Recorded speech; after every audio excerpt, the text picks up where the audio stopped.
que buscar essa força, essa energia, essa vibração de luz que a espiritualidade traz para a gente através desses dois jovens aqui, que graciosamente tocam para nós e tocam o nosso coração.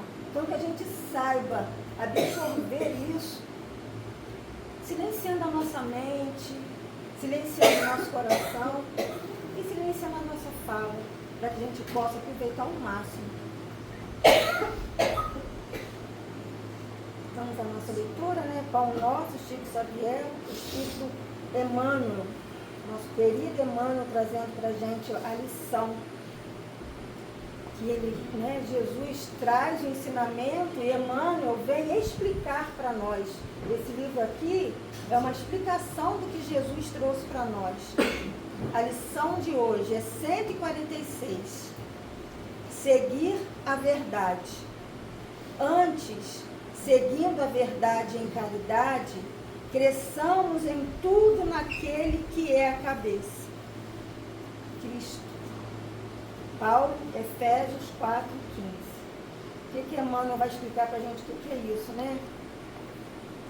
Porque a verdade participa igualmente da condição relativa. Inúmeros pensadores enveredam pelo negativismo absoluto, convertendo o materialismo em zona de extrema perturbação intelectual. Como interpretar a verdade se ela parece tão esquiva aos métodos de apreciação comum? Alardeando superioridade, o cientista oficioso assevera que o real não vai além das formas organizadas, à maneira do fanático que só admite revelação divina no círculo dos dogmas que abraça.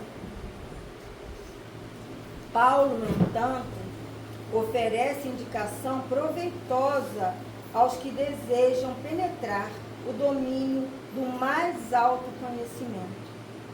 É necessário seguir a verdade em caridade, sem o propósito de encarcerá-la na gaiola da definição limitada.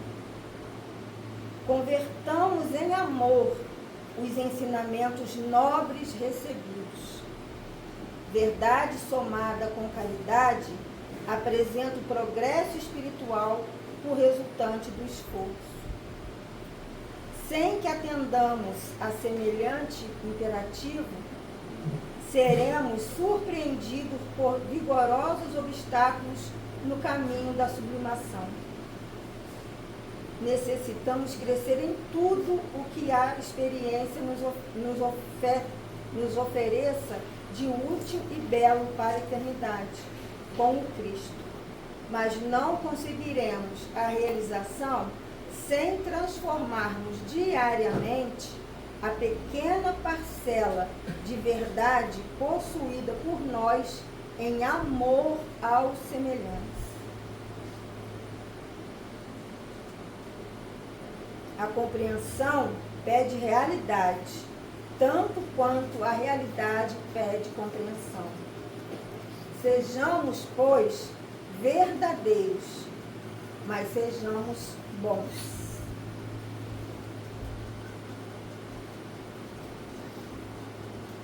Agora vamos fechar os nossos olhos.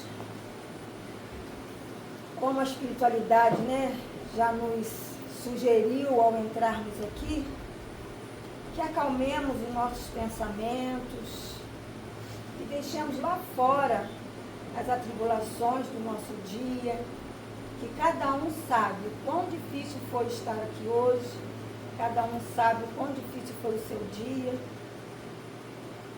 que possamos relaxar os nossos pensamentos, o nosso coração, entregar esse momento todo que a espiritualidade preparou para nós. Vamos dedicar esse momento ao nosso Jesus, ao nosso Cristo, a Ele que nos chama a todo instante, a todo momento. Por distraídos que somos, a todo momento Ele nos chama para que nós possamos manter a nossa mente alerta para o que importa.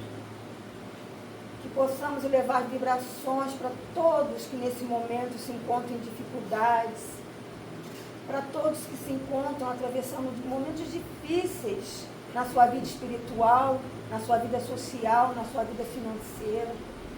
Aqueles que estão acamados em hospitais, aguardando, Senhor, de repente, um milagre acontecer. Mas que nós, como co-criadores, possamos participar dessa cura. Nós sabemos que ela é de dentro para fora. Essa transformação é de dentro para fora. Essa beleza é de dentro para fora. Obrigado, Senhor, por sua presença e socorro. Obrigado aos nossos amigos espirituais, que com seus frutos salutares, a tudo renova e cura. Que possamos dar iniciado no nosso estudo de hoje, com essa palestra maravilhosa, que com certeza a espiritualidade preparou, juntamente com o nosso querido irmão, que com muita boa vontade está aqui hoje, para trazer mais uma vez um pouco mais do seu conhecimento, para que nós possamos conduzir a nossa vida no caminho do bem e da caridade. Que assim seja, graças a Deus. Assim seja. Deus seja bem-vindo. Mais uma vez, fica muito feliz com a sua presença. Eu só vou anunciar aqui a sua casa para você.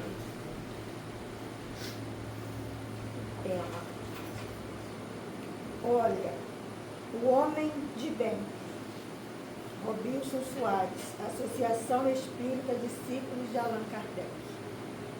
Então, que nós sejamos esse homem de bem. Obrigada, Deus. Boa noite a todos. Boa noite. Que a paz do Divino Mestre Jesus esteja nos nossos corações. Sempre muito bom retornar a essa casa que nos recebe com muito carinho ao longo dos anos que a gente já vem falando aqui. Essa casa na cidade de Barra do Piraí. Como a Nádia nos anunciou, nós vamos falar um pouco acerca do capítulo 17 do Evangelho segundo o Espiritismo Seja Perfeito. Porém, é um capítulo muito longo e demandaria horas e horas. Então nós vamos nos deter no subcapítulo do Homem de Bem. Mas primeiro entendamos como é que o codificador abre esse capítulo 17. Já devemos ter falado aqui em outra oportunidade que o Evangelho segundo o Espiritismo, Kardec fez da seguinte forma. Primeiro ele abre com uma passagem, um ensino, uma parábola de Jesus, sempre do Novo Testamento. Depois ele tece alguns comentários, só em 4 capítulos isso não acontece. Depois ele abre para instruções dos Espíritos, que os Espíritos se manifestam sobre aquele tema. Então esse capítulo 17, Ser Perfeito, curiosamente, ele abre com o ensino de Jesus em Mateus, capítulo 5, versículo 44, 46 a 48, quando ele diz assim: amai os vossos inimigos, fazei o bem aos que vos odeiam e orai pelo que vos perseguem e caluniam. Porque se somente amardes os que vos amam, que recompensa tereis disso? Não fazem assim também os publicanos? Os publicanos eram os coletores de impostos daquela época, né? O leão da Receita Federal, ninguém gosta, né?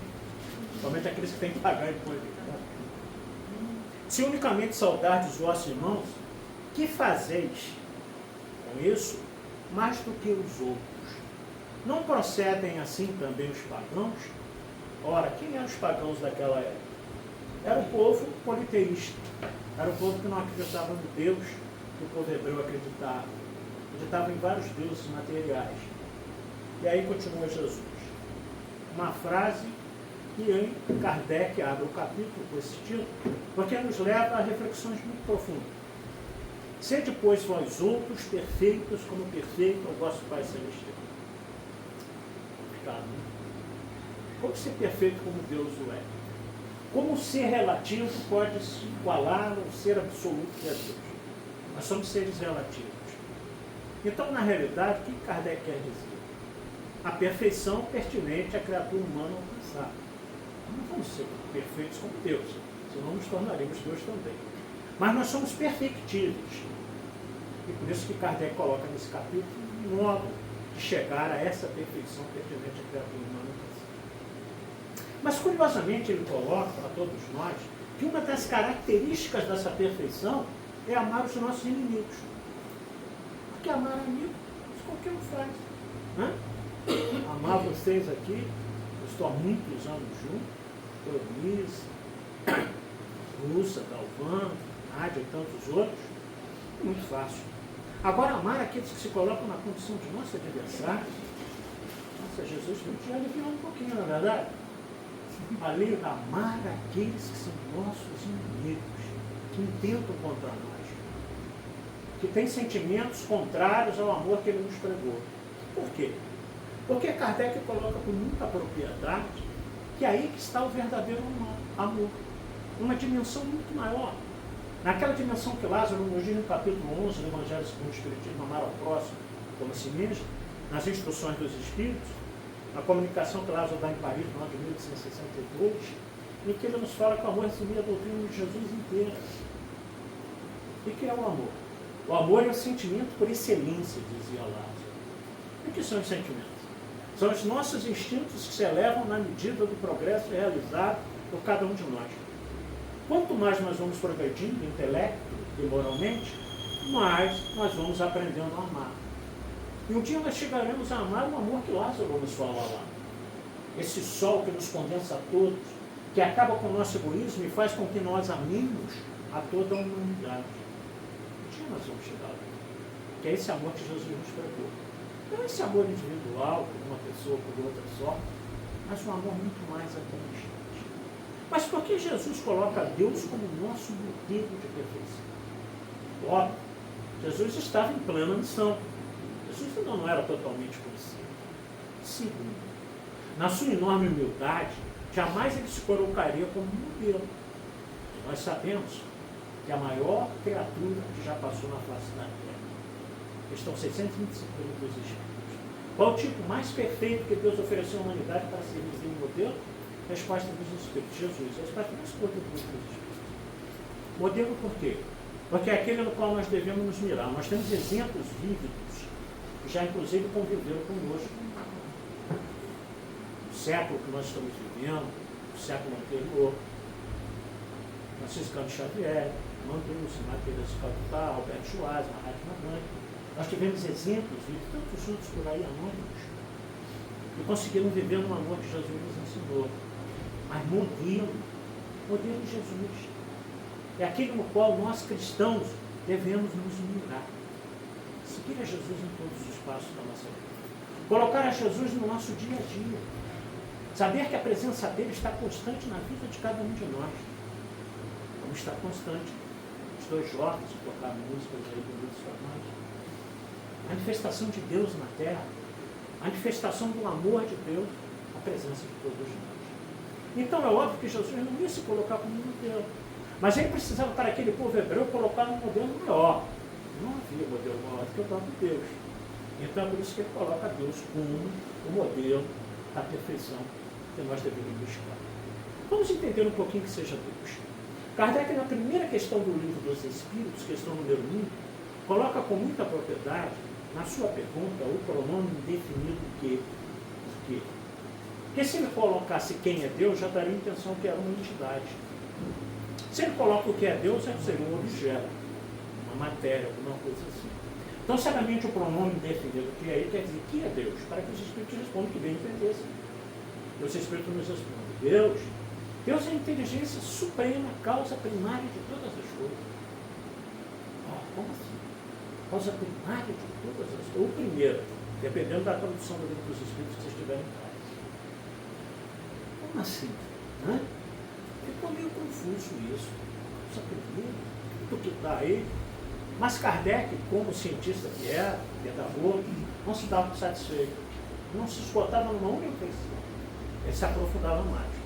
Na questão número 4, avançando 4 questões, ele pergunta: onde podemos achar a prova da existência de Deus? E os Espíritos respondem: um axioma, ou seja, numa verdade, que aplicais às vossas ciências. Não é efeito sem causa, buscar a causa de tudo que não é, obra do homem, e a vossa razão responderá. Agora, o que é aí que nós estamos vendo, esse universo infinito, planetas, a natureza, isso não é criação do homem. Ah, mas isso foi, segundo a física, algumas correntes científicas, foi originário como Big Bang, em um momento tal explodiu, e originou-se tudo, as partículas subatômicas e assim sucessivamente. Cheguemos no infinito de um ato. Quem foi que criou? Não pode ter surgido sozinho. Então tem uma inteligência que precedeu a tudo isso que é isso. Pô, mas mesmo assim Kardec não se deu por satisfeito. Então tudo que está aí, que não é obra do homem, é obra de Deus. Ah, e aí ele avança mais 6 questões, no número 10. Ele pergunta: poderá o homem conhecer a natureza íntima de Deus? Até que não era mole, não. Ele aprofundava mesmo. Poderá o homem conhecer a natureza íntima de Deus? Eu acabei de falar. Que o relativo não tem como compreender o absoluto. E aí qual é a resposta dos espíritos superiores? Não. Falta-lhes para isso o sentido. Não temos uma condição de entender a natureza íntima de Deus. Falta-nos o quê? O sentido. Falta-nos a inteligência. Falta-nos a compreensão. Mas nós podemos conhecer alguns dos seus atributos. Não é? Conforme está na questão 12 e na questão 13. Deus é eterno. Por quê? Se ele não fosse, haveria alguma coisa antes. Aliás, por uma questão de semântica, a língua portuguesa é muito real, às vezes a gente fala assim: nós somos eternos, para dizer que nunca mais iremos desaparecer. Isso não é verdade, acontece, mas nós não somos eternos. O verbo foi só Deus, que não teve princípio. Todos nós fomos criados por Ele num determinado momento. Então o correto é dizer que nós somos imortais. A partir do momento que Ele nos criou, jamais pereceremos. Na matéria ou fora da matéria, continuaremos existindo. Nas formas mais variadas possíveis, nos mundos mais variados possíveis, nas situações espirituais mais variadas possíveis. Então só Deus é eterno. Mas por uma questão de semântica, a língua portuguesa é muito rica, a gente quer dar, né, essa ênfase de que jamais desapareceremos, tanto nós somos eternos. Nós somos imortais. Deus é imutável. Por quê? Porque se Deus mudasse todos os dias, o universo não teria estabilidade alguma. Amanheceu um novo dia, Deus fala assim: agora eu vou fazer a Terra rodar ao contrário, para trás. Muitos de nós existiríamos mais aqui. Deus é imaterial. Porque se ele estivesse sujeito às mudanças da matéria, aquela matéria está sempre num processo de transformação, a lei de Lavoisier, na natureza nada se cria, nada se perde, tudo se transforma, também o universo teria estabilidade alguma. Deus é onipotente. O que nós podemos entender disso, hein? Que potência é essa que controla todos esses do universo que aí estão? Há um pouco de dificuldade exatamente porque nos faz sentido. Kardec já falava isso, na questão do 10. Mas Deus não interage sozinho no universo. Para isso ele tem os seus prepostos, seus engenheiros siderais, seus cristos. Jesus é um desses cristos que recebe diretamente a ordem de Deus. É um espírito tão evoluído que há 4 mil bilhões de anos atrás criou o planeta Terra. Imagina a evolução desse espírito. Por isso que Emmanuel, no livro A Caminho da Luz, nos fala que Jesus evoluiu em mundos que talvez nem existam mais. Há 4 mil bilhões de anos atrás, ele criou o planeta, temos a evolução desse espírito. Há 2.000 e poucos anos atrás, ele veio com a missão e se fez carne junto de nós para trazer o seu evangelho de amor. Segundo solicitação de Deus a ele, ele aceita plenamente como filho amoroso de Deus Pai Criador. Ora, então um espírito grandioso que é o Deus. Então Deus, através desses espíritos, ele governa o universo. Através dos nossos mentores espirituais, anjos da guarda aqui, o nome que vocês quiserem dar, os poucos se importam com isso, Deus atua na vida de cada um. Fazendo com que esses espíritos, o que eles aconselham o tempo todo. Questão 459 dos espíritos, todos vocês conhecem. Influi os espíritos no nosso lado e no nosso pensamento, muito mais do que imaginar. Influi a tal ponto que de ordinário são eles que nos dirigem. Como assim? São os espíritos que nos dirigem nos atos da nossa vida e nos acontecimentos da vida que nos acontecem. Questão 525. Certamente, pois que vos aconselho. Aconselham para o bem ou aconselham para o mal. Mas graças a Deus nós temos a questão 843 do livre-arbítrio. Porque nós temos o livre-arbítrio das nossas ações. Porque senão nós seríamos máquina na mão do mundo espiritual. Então quem é que vai optar por seguir o caminho do bem ou o caminho do mal? Nós. Não há que colocar desculpa nisso. Eu errei porque eu estava obsidiado. Estava obsidiado por quê?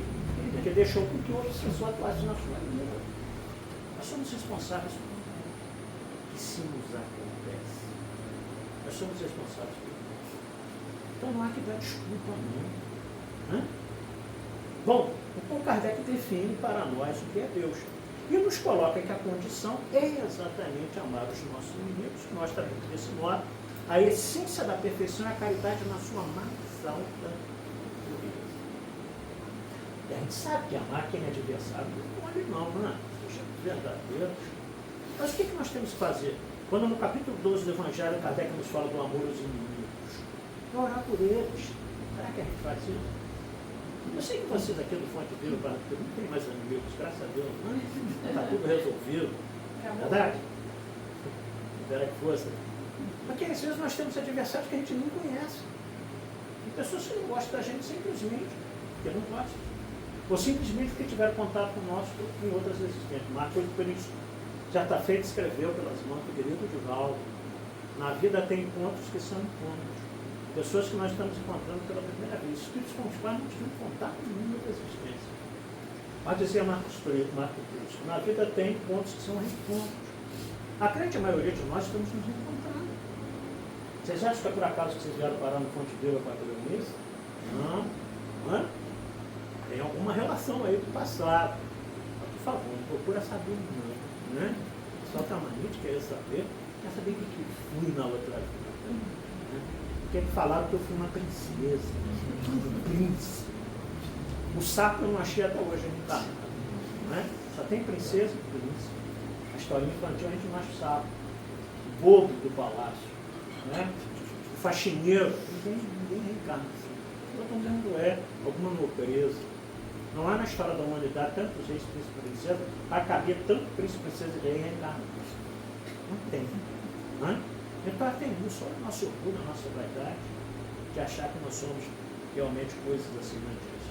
Então nós temos a natural os nossos adversários. Então Kardec diz, amar os vossos inimigos, orar por eles. Toda vez que surge oportunidade de reconciliação, reconciliar como o Senhor Jesus.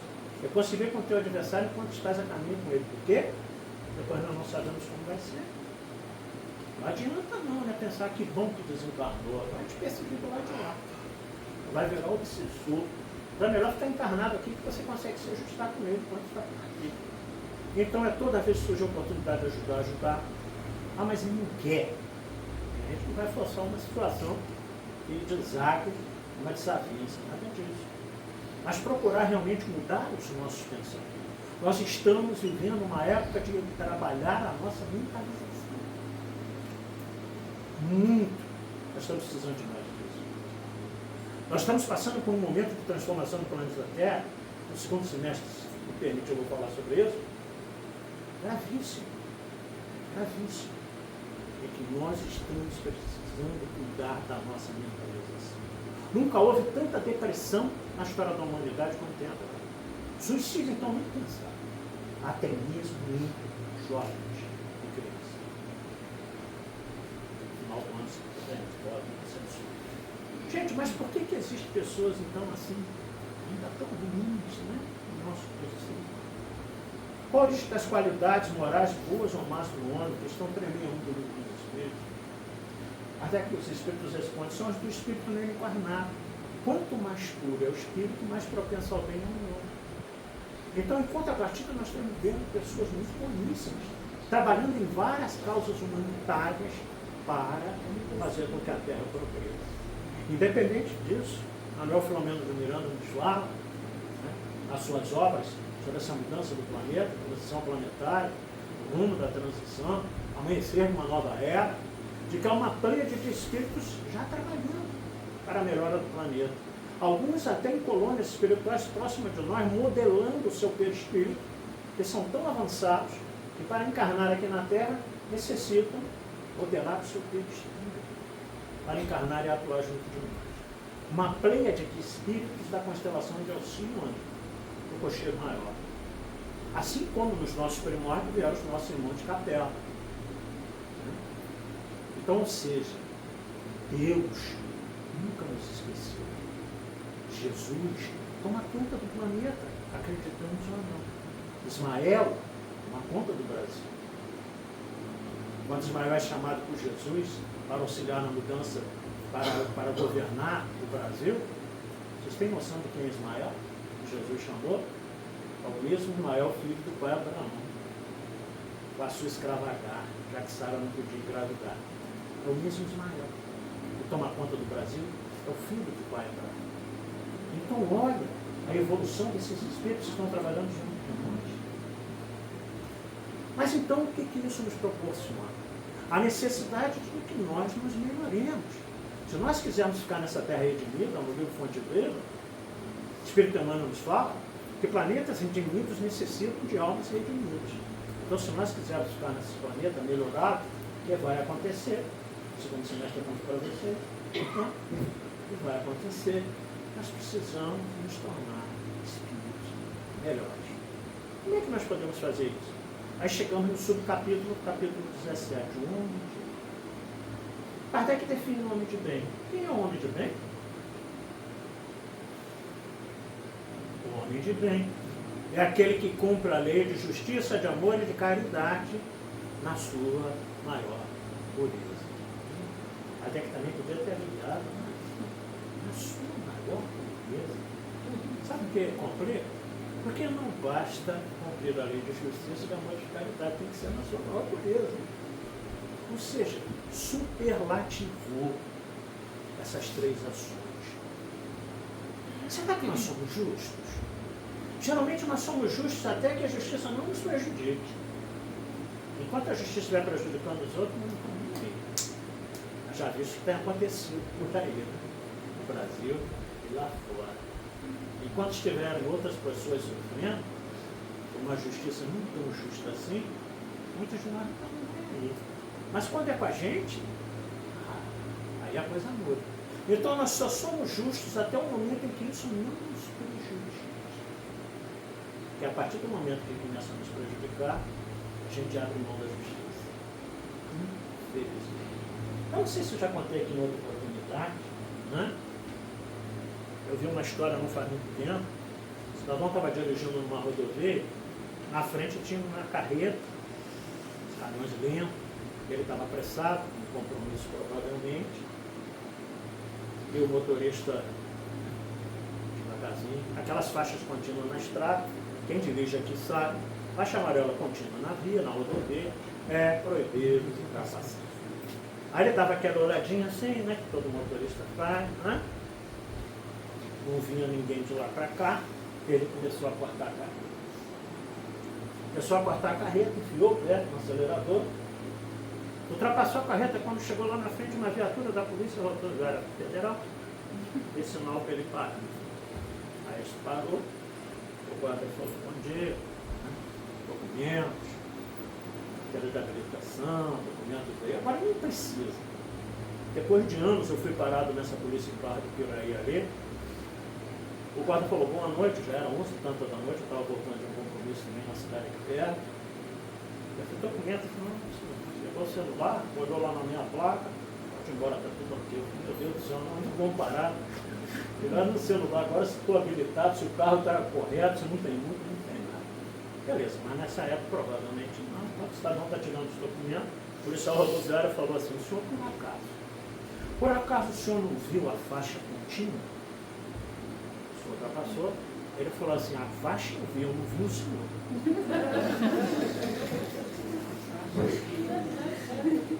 Quer dizer, se o guarda rodoviário não estivesse lá na frente, ultrapassar para ele em faixa contínua é normal. Mudaram o Código de Trânsito, a Lei 9.503 de 2016. Agora é permitido ultrapassar desde que não esteja o guarda rodoviário lá na frente. Sabe que os engenheiros de trânsito, quando fazem as estradas, eles sabem que ali é perigoso. E nós vemos tantas colisões aí, exatamente por ultrapassagem indevida.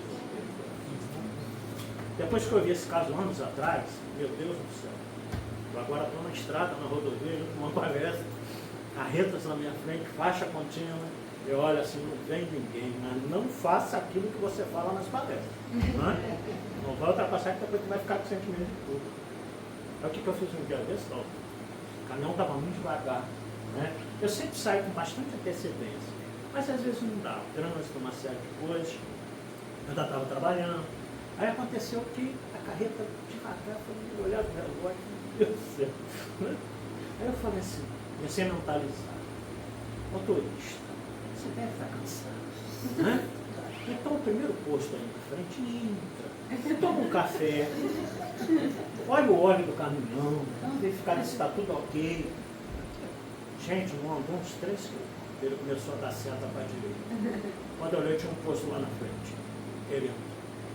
Meu Deus do céu. Agora eu me tornei obsessor de caminhoneiro. Eu fiquei tão arrependido, mentalizado. Entrava e pagava o café para ele. Oi? Entrava e pagava o café para ele. Não é? Eu digo que merecia. Né? Eu decidi, o rapaz. Ora, então nós vemos o quê? Que é justo, é justo. Ah, para na rua, na vaga que não pode estacionar. Aí vem o guarda municipal. Barra tem também, né? Volta Redonda foi uma das cidades, senhores, são as guardas municipais. E aí ele falou, não, seu guarda, um minutinho só. Eu falei, ali um minutinho. Tudo bem, mas está um minutinho na vaga de uma pessoa que necessita. Está errado. Para o quilômetro, volta a pé. Qual o problema? Hã? Mas tem pessoas que não conseguem andar dentro da lei. Ah, eu não concordo com determinada lei. Tudo bem, mas ela existe. Ela existe. E a gente tem que cumprir. Então, pessoas na fila do banco ficam torcendo para furar a fila, para passar na frente dos outros. Hoje em dia, graças a Deus, acabou, porque agora é senha eletrônica, né? Agora é senha eletrônica. Chama a gente, vai. Mas naquela época, aquela fila no banco, meu Deus do céu. Tinha gente que botava a barriga postiça para falar que estava grávida e passar na frente dos outros. Né? Tinha gente que andava mancando, levava uma bengala para o banco, parecia que estava com defeito, estava nada. Agora, tem que, é curioso também, né? Às vezes eu estava na fila, naquela época das filas, e do lado tinha uma fila de idosos. Uns anos atrás eu já era idoso. Não parece, né? Tinha uma senhorinha do lado assim, ela falou assim, ei, você já pode ficar nessa fila. Ai, que dono, né? Ia tomar conta da vida dos outros. Aí eu falei assim, olha, a senhora não me conhece, né? Eu faço musculação, tomo suplementos, né? Eu não adoeço. E é uma verdade. Incrível, graças a Deus. E vitamina, tomo suplementos, uma série de coisas, faço musculação, 4, 5 vezes para mim. Eu falei, então eu não preciso. Aí como a gente ainda tem aquela coisinha de ruindade dentro da gente, né? Eu falei assim, quem sabe, um dia que eu estiver igual a senhora, eu vou para ele. Aí o pessoal rico, que estava na frente também, né? Eu falei, gente, né? Então para que eu vou me utilizar de um recurso que eu não acho que eu não preciso? Então o homem de bem é aquele que cumpre a lei do amor. Será que nós amamos como Jesus espera que nós de fato amemos? Será que a gente ama assim? Então o nosso amor ainda é exigente, é possessivo, é dominador. Ah, eu te amo desde que você me ama. Do jeito que eu quero, não do jeito que você quer me amar. Já viram quão bonito quando está namorando, quando está noiva, que estão aí, né? Essa experiência conjugal. Você me ama, amor? Amo. Eu acho lindo isso, né? Quanto? Quer saber a quantidade do amor que você ama? Muito. Ah, muito só não basta, né? Mais que tudo. Ah, eu acho lindo isso. Esse mais que tudo. Mais que tudo, às vezes, não demora 2 anos e acaba. Não é verdade? Então, isso não é amor, gente, isso é paixão. O amor é libertário. O amor não aprisiona ninguém. Muito pelo contrário. Eu hoje me dou muito bem com a minha ex-esposa, acho mais do que eu dava quando a gente era casado. A gente com um acordo, resolvendo, né? Vamos, né? Então faz aí as duplas sertanejas, vamos seguir carreira solo, né? Muitos anos atrás concordamos, a gente viveu muito bem, temos 2 filhos, natural. Eu até brincava nas palestras, né, que eu era bígamo. Eu era casado com ela e com a doutrina, hoje estou só com a doutrina. Casei-me com a doutrina, estou me sentindo muito bem, porque ela não me cobra nada. Né? Muito pelo contrário, eu me dedico muito a ela, mais do que ela não me cobra nada. Ora, então o homem de bem é aquele que ama na sua natureza, não é exigente. Aquele amor realmente que faz com que o outro se sinta bem por ser amado. O amor é muito bom para quem ama. Francisco de Assis já dizia na sua beleza de oração: Pai, permita que eu ame mais do que eu seja amado. Porque o amor é bom para quem ama, não para quem é amado. As pessoas ficam assim, ninguém me ama, ninguém me quer. Pai, ame você, uma causa, ame você. Há crianças abandonadas, tanto órfãos por aí. Ame você, aos idosos com carinhos, muitas vezes nos outros asilos, precisando, aos doentes. Visitar uma pessoa doente, uma pessoa enferma, é muito bom. Como as pessoas se sentem bem. Muitas vezes nós negligenciamos isso, até mesmo no nosso convívio familiar, doméstico, parentes, amigos. Ora, então o amor, ele exige prática. Não só dizer de boca para fora, que eu amo. Mas Teresa de Calcutá, como nós sabemos, certa feita, no seu quarto no convento, olhou Jesus crucificado na parede e falou assim, Mestre, o tanto que o Senhor me deu, o que eu tenho feito em troca para o Senhor? Ela dava aula de inglês para jovenzinhas irlandesas. Para onde que ela foi? Para a Índia, a Nova Delhi. E lá nas ruas, cuidar de quem?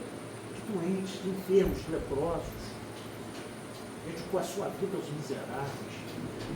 Já está feito um turista americano, de visita lá, viu ela dando banho no leproso, pútrido, fértil, aquelas feridas da lepra, e ele disse para ela, irmã, eu não daria banho nesse leproso nem por $1 milhão. Ela falou, eu também não, eu dou por amor.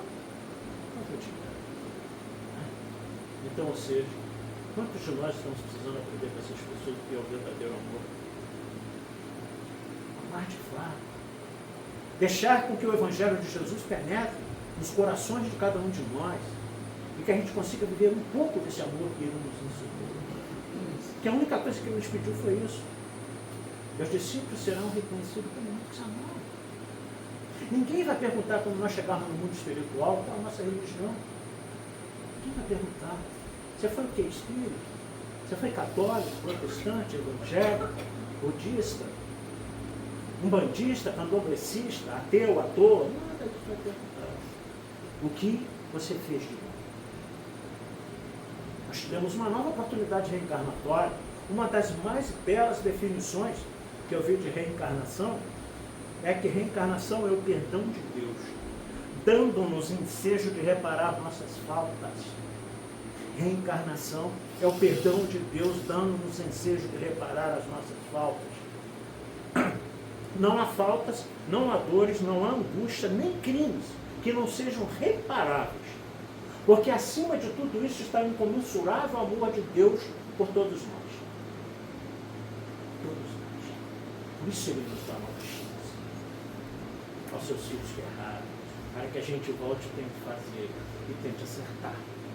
Então deixemos fluir esse amor de Deus na vida de cada um de nós, sendo um pouco mais fraterno com as pessoas, entendendo, sendo mais indulgentes com aqueles que não estão no nível que você acha que deveriam estar. O problema é esse. A gente exige que as pessoas nos dêem as respostas que nós gostaríamos, como se nós fôssemos o modelo da perfeição que Deus criou. As pessoas têm que pensar igual a gente, falar igual a gente, agir do nosso modo. Vai dar certo. Não tem ninguém assim.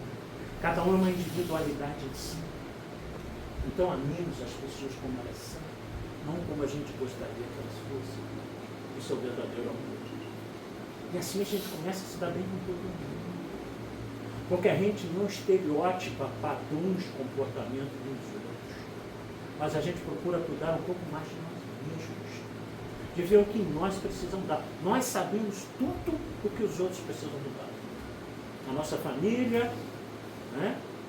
Parentes, amigos, familiares, colegas de trabalho, na sociedade, até no centro espírita, né?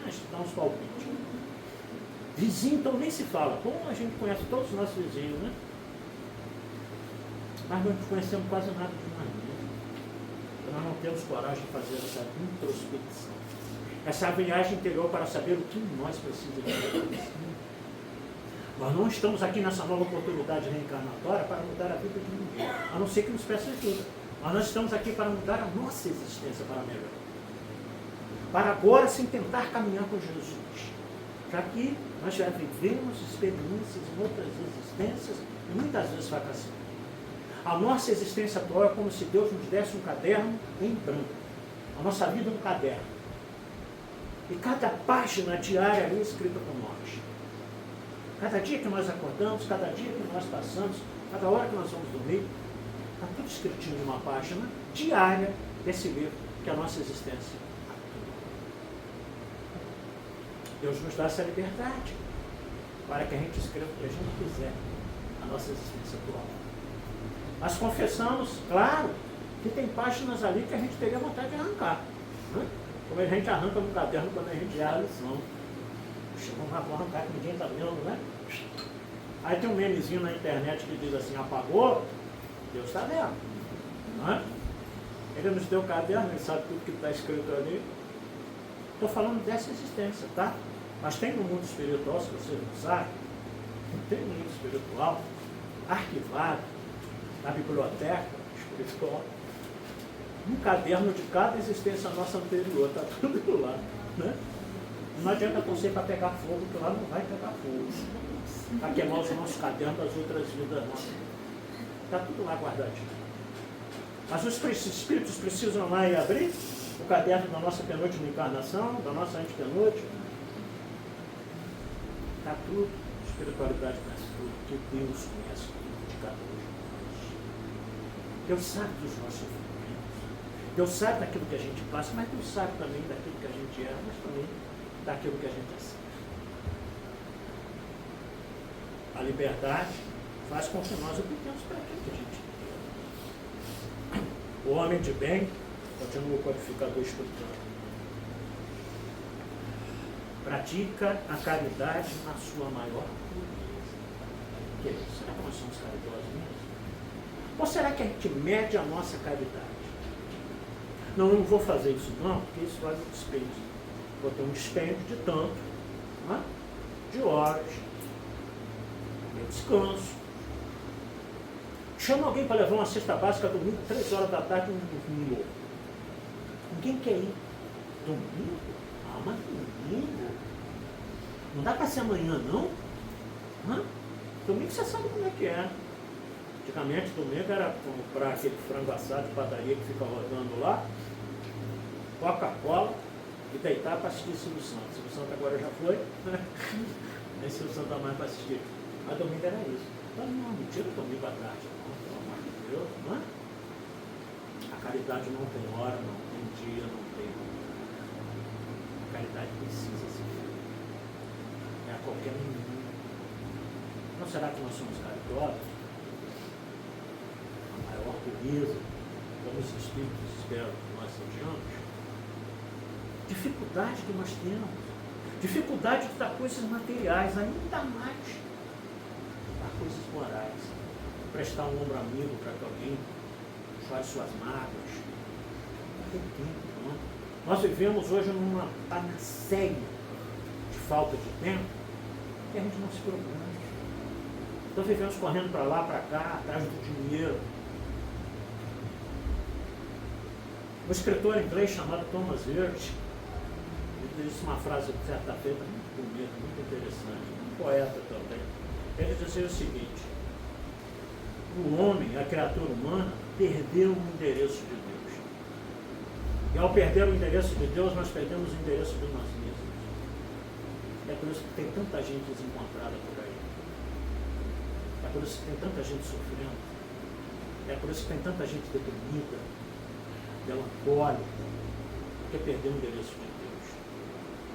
Ou seja, aí eu acrescento na fala do Thomas Hurt, ao invés de nós estarmos um pouco mais preocupados com as nossas potencialidades espirituais, nós estamos mais voltados para as nossas possibilidades materiais. E aí desencontramos o caminho de Deus. Claro que nós precisamos das coisas materiais, porque nós estamos no mundo material. Precisamos dedicar um pouco mais à nossa espiritualização. Já que criados à imagem e semelhança de Deus, não somos matéria, nós estamos na matéria, nós somos espíritos. O que nós vamos levar para o lado de outro? Nada, porque nós estamos nos utilizando no mundo. Nós viemos sem nada do mundo espiritual. Nascemos até sem boca, peladinhos, né? Quando sai do útero da mãe.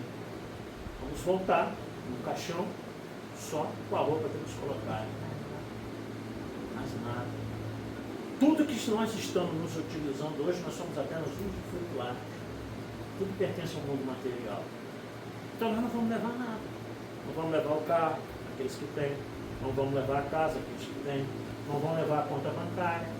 Vai ficar aí, para os filhos depois brigar, para ver quem fica com o quê. Né? Não vamos levar o marido, nem a esposa. Alguns podem até pensar, graças a Deus, imagina se ainda tivesse que, né? Levar para o lado de lá. Não vamos. A não ser que eles se encarnem coletivamente, né? Um acidente conjunto. Mesmo assim, tem garantia nenhuma que os dois vão para o mesmo lugar, vai depender da evolução espiritual de cada um. Ou seja, viemos só, vamos voltar só. Mas o que nós precisamos levar? Qual é a nossa bagagem da volta ao mundo espiritual? As nossas virtudes, nos tornando humanos de Deus. Só isso. Tão difícil assim, trabalhar um pouco mais as nossas virtudes e trabalhar também para corrigir os vícios que todos nós ainda temos. Se ele interroga a consciência sobre os seus próprios atos, assim ele perguntará se não violou essa lei, se não praticou o mal, se fez todo o bem que podia, se desprezou voluntariamente alguma ocasião de ser útil, se ninguém tem qualquer queixa dele, enfim. Se fez a outro em tudo que desejaria que ele fizesse. Sabe de onde Kardec tirou isso daqui para colocar no Evangelho? Porque primeiro ele escreveu o Livro dos Espíritos, certo? A questão 919 do Livro dos Espíritos. Quando pergunta aos amigos espirituais qual o meio mais prático e eficaz que tem um homem de se melhorar nessa vida e resistir à atração do mal. Eu confesso para vocês que quando eu comecei a estudar o Livro dos Espíritos, há muitos anos atrás, eu ficava maravilhado com essa resposta dos Espíritos superiores. Hoje me encanta mais as perguntas, por uma razão muito simples. As respostas só são maravilhosas porque existem perguntas maravilhosas que originaram aquelas respostas. Olha a genialidade do codificador. Qual o meio mais prático e eficaz? Tem outros. Mas ele quer saber o mais prático e eficaz que tem de se melhorar nessa vida e resistir à atração do mal. É isso que vai nos tornar homens de bem. A resposta coube ao Espírito Santo Agostinho. Santo Agostinho disse, um sábio da antiguidade, eu vou disse, conhece-te a ti mesmo. Conhece-te a ti mesmo. Isso é uma retórica, né, na língua portuguesa. Conhece-te só pode ser a ti mesmo. É um pleonasmo. Mas na língua portuguesa isso é permitido para dar mais ênfase à frase, né, para dar mais firmeza à frase. Mas não satisfeito. Eu fui buscar no original em francês. Porque a primeira tradução para a língua portuguesa do Brasil coube a Joaquim Carlos Travasso, que tinha o pseudônimo de Fortuna, do Livro dos Espíritos, em 1875. Depois as outras traduções, Guilherme Ribeiro fez a partir da 20ª edição francesa. Aí eu fui no original de Joaquim Carlos Travasso, ele traduziu esses livros porque eu vi no original francês. O francês também está lá. Ensager de l'Antiquité évolue. Mas, claro, e-mail. Se tiver algum professor de francês aí, me corrijam lá fora. Levei 3 semanas para decorar essa frase. Ensager de l'Antiquité évolue. Mas, claro. Então, em francês, também está. Conhece-te a ti mesmo. Sabiamente, o Joaquim Carlos Travasso não teve a tradução em português. Exatamente para dar mais ênfase. Porque a nossa preocupação é conhecer a nós mesmos. Essa é a maneira, como diz o codificador, de melhorarmos nessa vida e resistir à atração do mal. Aí na subletra A, ele diz para Santo Agostinho. Santo Agostinho, falando sobre o sábio da antiguidade, estava falando de quem? Sócrates. Sócrates criou essa frase?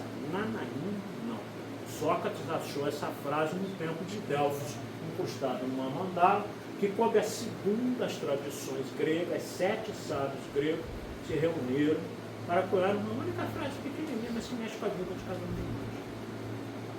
Então Sócrates pegou aquela frase, copiou, né? E Santo Agostinho colocou na resposta. Na subletra A, Kardec perguntou, tudo bem, nós conhecemos a máxima desse conhece jeito mesmo, mas como fazer? Aí Santo Agostinho explica, façais como eu fazia quando estava aí entre vocês, na terra. Submeti ao final do dia exame a minha consciência. E é isso tudo que eu codifico ao Paulo. Então, ao final do dia, Santo Agostinho fazia. A pergunta é, será que nós não conseguimos fazer isso? Será que nós não conseguimos, no final do dia, ver como foi todo o nosso dia? Naquele caderno da nossa vida, a página que nós escrevemos, desde a hora que nós acordamos? Acordei, o que eu fiz quando acordei? Briguei com quem estava em casa ou não? Tratei bem. Acordei mal-humorado? Acordei bem-humorado? Porque tem pessoas que quando acordam, só Jesus está abençoado. Ela se olha no espelho, que o espelho tem vontade de sair correndo. Hã? Aquela cara fechada, mal-humorada, parece que foi a noite inteira, o fígado, os gobilhos no estômago. Nossa, muito frustrado. Ao invés de agradecer a oportunidade, amanheci mais um dia. Porque tem várias pessoas que não vão amanhecer. Que vão estar desenganando nos hospitais ao mesmo caso. Ou seja, nós somos muito graves. Então ele dizia, todo final do dia eu submetia em exame da minha consciência, verificava que nunca seria aceitado. Se alguém tinha alguma queixa de mim, se eu fiz todo o bem possível. E aí dizia ele, finalizando a frase, foi assim que eu comecei a me conhecer e a ver o que em mim precisava de mudança. Santo Agostinho, que até os 32 anos foi devasso. Né? Santa Mônica, sua mãe, que a igreja canonizou por Santa Mônica, vivia chamando ele. Vem, meu filho, vem para Jesus, aproveitar a vida. Né? As voltinhas por aí, como a gente sabe. Então, só aos 32 anos, mas se converteu. Uma conversão como de Saulo. Se transformou em Paulo. Facto vupt, de uma hora para outra. Hashtag convertido. Né? Então nós não. Muitos de nós ainda estamos demorando, estamos lutando contra as nossas imperfeições. Mas todos nós vamos chegar lá. Mais tempo ou menos tempo, depende, né, de cada um de nós. Então essa autoanálise faz com que a gente realmente deposite o quê? Fé em Deus, na sua bondade também, entendendo que o Pai Criador olha por todos nós, mesmo que nós achemos que não. Tem fé no futuro, razão porque coloca os bens espirituais acima dos bens materiais. Fé no futuro por quê? Porque há 2000 e poucos anos atrás, Jesus saiu da cidade de Cafarnaum, subiu a aba de um pequeno monte, o Monte Eremos, e lá ele produziu 9 bem-aventuranças, Mateus capítulo 5, Lucas capítulo 6. Mateus capítulo 5 está muito bem separadinho. 5 comportamentos e 4 aflições que nos conduzirão a Deus, bem vivenciados. Então, como é que nós podemos duvidar das promessas desse Espírito que há 4,5 bilhões de anos atrás criou o planeta Terra? Ele nos promete lá nas bem-aventuranças que nós seremos felizes, se nós fizéssemos aquilo que está lá. Sendo brandos, pacíficos, humildes, misericordiosos, suportando as nossas aflições, bem-aventurados que choram, porque serão consolados. Então nós precisamos acreditar um pouco mais que tudo vai mudar, mas depende de cada um de nós. Porque ele também nos ensinou, né, que nós precisamos fazer a nossa parte, ajuda também que o céu te ajudará. Se a gente não fizer a nossa parte esperando que tudo se nos caia, vai dar certo. Sabe que todas as vicissitudes da vida, as dores, as decepções, são provas ou expiações e aceitas sem murmurar. Nada está errado na vida de nenhum de nós. Nada está errado. Mesmo que nós não concordemos. Vou pegar o caderno da existência atual. Robson, olha o caderno aqui da minha vida atual. Não fiz nada de errado. Não fiz nada de errado. Estou olhando aqui aos pais desde quando eu nasci, quando eu comecei a escrever lá e anotar, não tem nada de errado. Aí eu digo, quer voltar aos cadernos da existência anterior? Então, muitas vezes, nós estamos passando agora, porque Deus sabe, que agora nós conseguimos suportar aquilo. Chico Xavier também diz uma coisa muito interessante.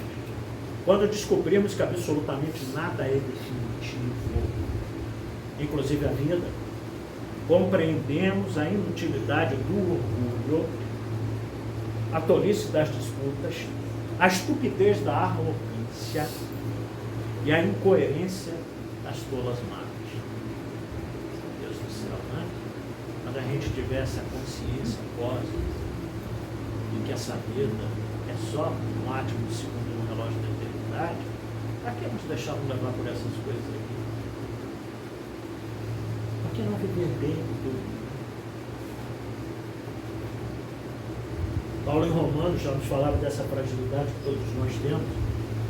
Capítulo 7, versículo 19. Porque o bem que eu quero, esse eu ainda não faço. Mas o mal que eu não quero, esse eu ainda faço. Paulo confessava isso.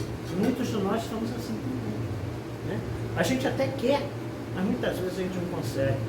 Eu abri o livro aqui, que a Nádia leu a página, na última frase, sejamos, pois, verdadeiros, mas sejamos acima de tudo bons.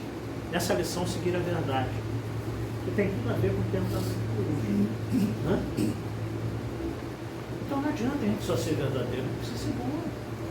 Mas bom mesmo na acepção da palavra.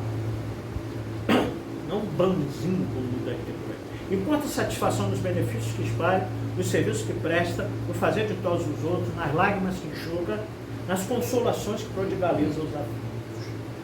O homem de bem é bom, humano, benevolente para com todos, os seus irmãos.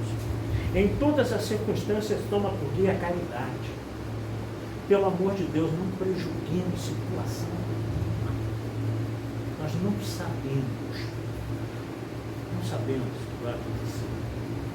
O cidadão estava na recepção de um hospital, desesperado, aos gritos dizendo: meu filho está morrendo lá dentro, cadê o médico que tinha que estar de plantão aqui no estado? A enfermeira disse: ele teve que sair, problema e tal, mas eu vou ligar para ele. Se o meu filho morrer, eu vou processar esse médico, eu vou processar esse hospital, eu vou processar o estado. Claro, o pai desesperado com a possibilidade do filho encarnar. A enfermeira pegou o telefone, ligou, o médico atendeu, falou: todo mundo para ele. O médico foi, chegou, aí virou para o homem: pode achar, nós vamos fazer todo o possível para salvar o seu filho. O senhor não me responsável. O plantão do senhor aqui, o senhor não estava no hospital. O senhor me perdoou. Agora eu preciso atender o seu filho. Entrou no centro cirúrgico, 1 hora, 1h30, 2 horas, 2 horas e meia, 3 horas, nada. 3 horas e meia o médico saiu.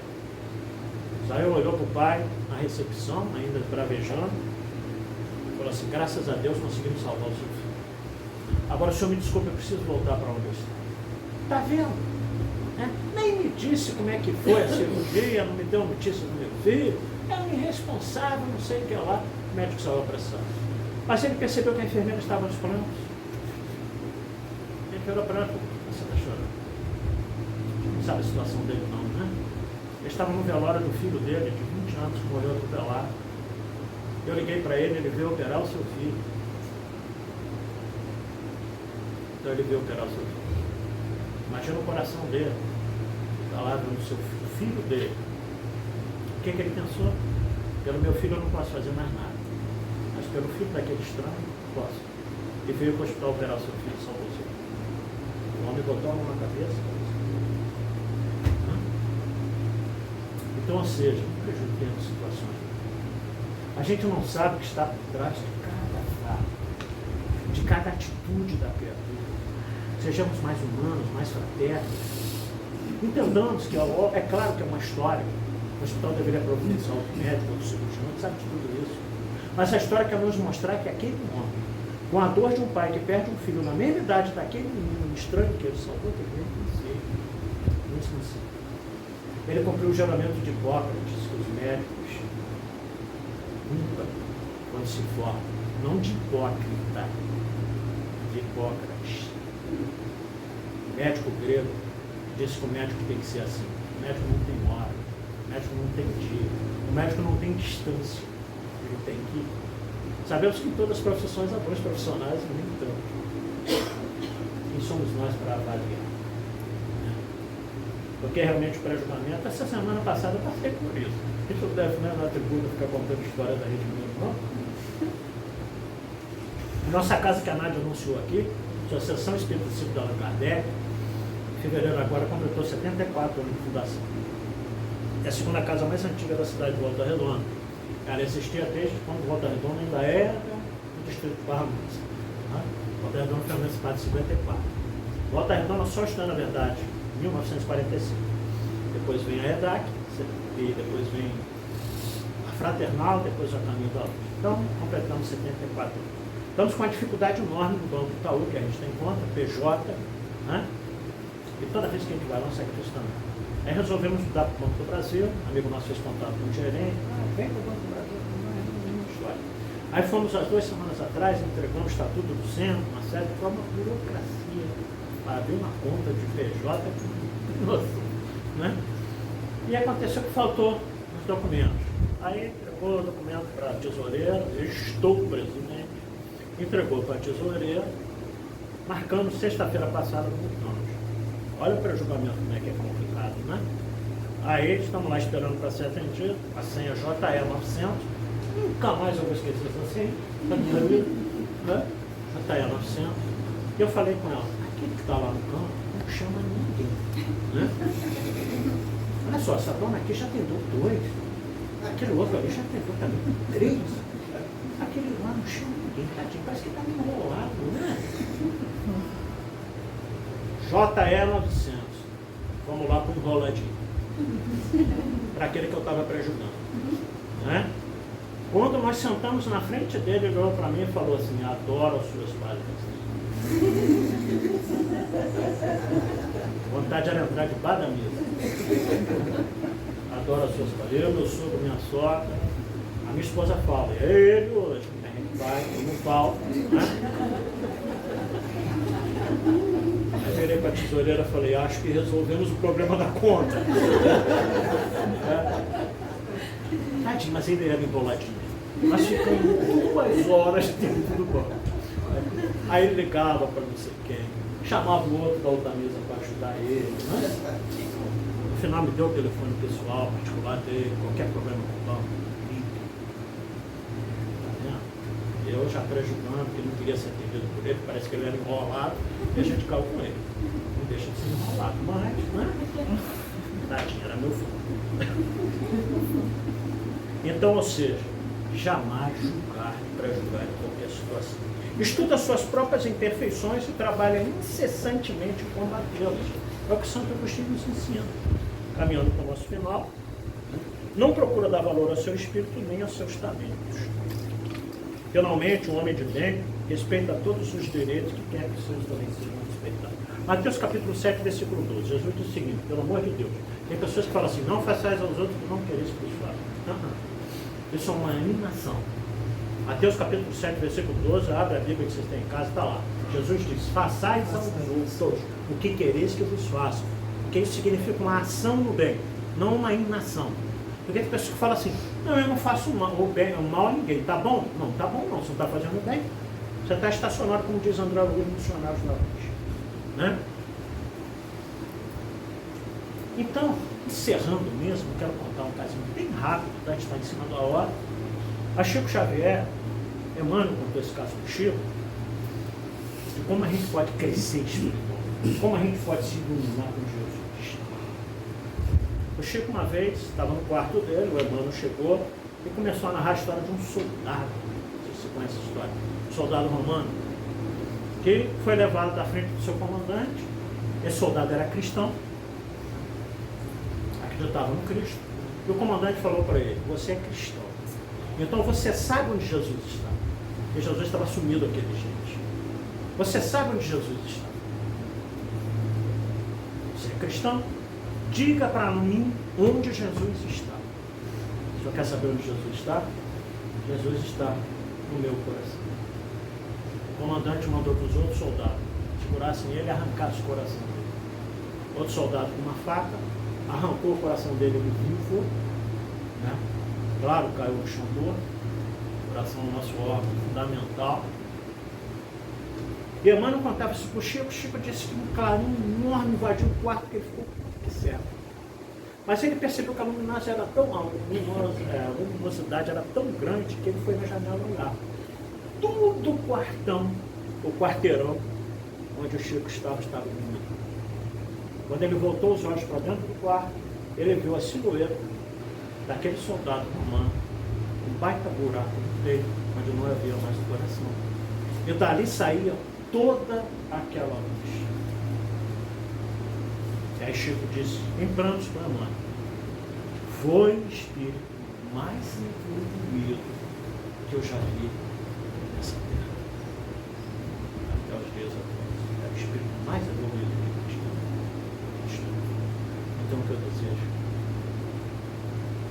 é que Jesus esteja no coração de cada um de nós, para que um dia, sem precisar de um soldado romano perder o seu próprio órgão, mas que a gente consiga espargir essa luz do Cristo a todos, estejam todos próximos de nós.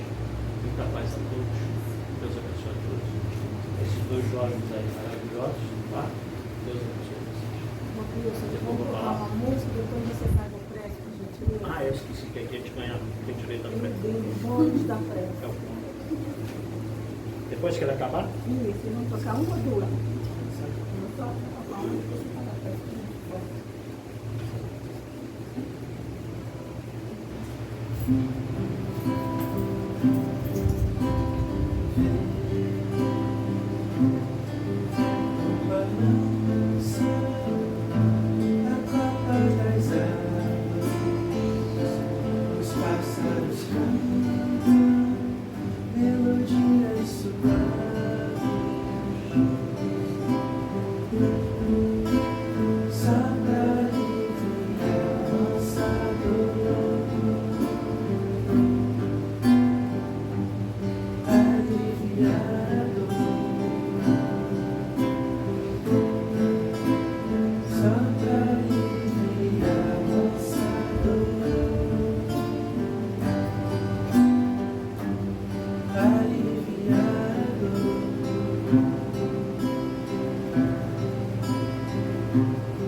Deixar para todos vocês uma mensagem nossa espiritual, anos atrás nos trouxe para a psicografia, titulada Uma Palavra de Fé.